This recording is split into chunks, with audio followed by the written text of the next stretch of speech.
আজকে আপনাদেরকে দেখা দিচ্ছি পুকুরটা কীরকমভাবে প্রসেসিং করবেন। যে কোনো মাছের জন্য চাষ করতে পারেন এরকম পুকুরের মাধ্যমে।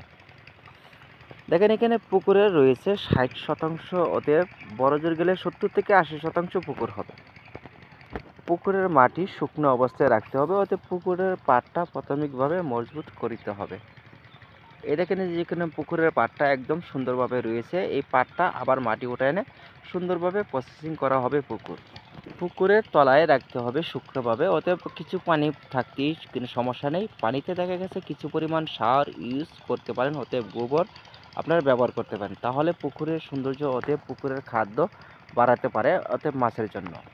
এই যে দেখেন পুকুরটা রয়েছে, পুকুরের কীরকম যে পাড়টা থাকতে হবে, পাড়গুলো আপনার সুন্দরভাবে রাখতে হবে। পাড়ের মাধ্যমে কোনো রকম গাছপালা যাতে না থাকে, তাহলে পুকুরের জন্য খুবই ভালো উপকার হয়, ওতে পুকুর খুবই সুন্দর থাকে।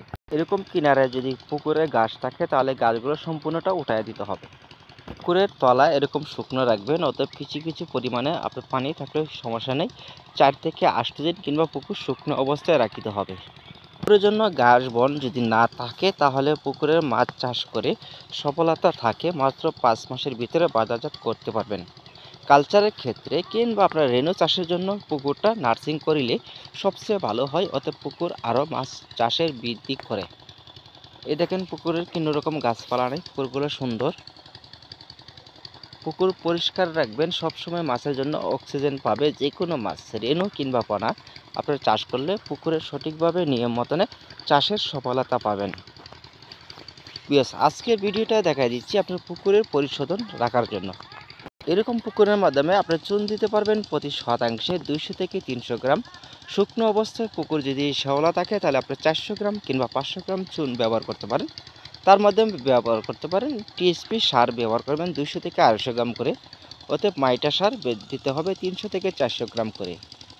আর লবণের পরিমাণ দিতে হবে আপনার 500 গ্রাম করে। এইভাবে আপনার পুকুর নার্সিং করে 2-3 দিন রেখে দিন, তারপর পানি দেওয়ার পূর্বে পুকুরে মাছ কিংবা রেনু অতএব পোনা ছাড়িতে পারেন।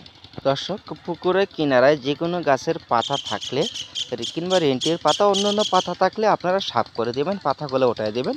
যে পাতাগুলো আপনার মাছের জন্য খুবই দূষিত হয়ে দাঁড়াবে, তার জন্য পুকুরে সবচেয়ে বেটার হয়ে থাকে শুকনো, অতএব বালু রাখলে তারপর পানি ছাড়ার পূর্বে সম্পূর্ণটা ছাঁটাই বাটাই করে দেবেন, সাফ করে দেবেন, তাহলে পরিষ্কারভাবে থাকবে, অতএব মাছে অক্সিজেন পাবে। এই হলো আজকে আমাদের ভিডিওটা। ভালো লাগলে অবশ্যই চ্যানেলটি সাবস্ক্রাইব করেন, লাইক করতে ভুলবেন না, পাশে থাকা চ্যানেলটি সাবস্ক্রাইব করে রাখুন। সুস্থ থাকুন, সবাই ভালো থাকুন।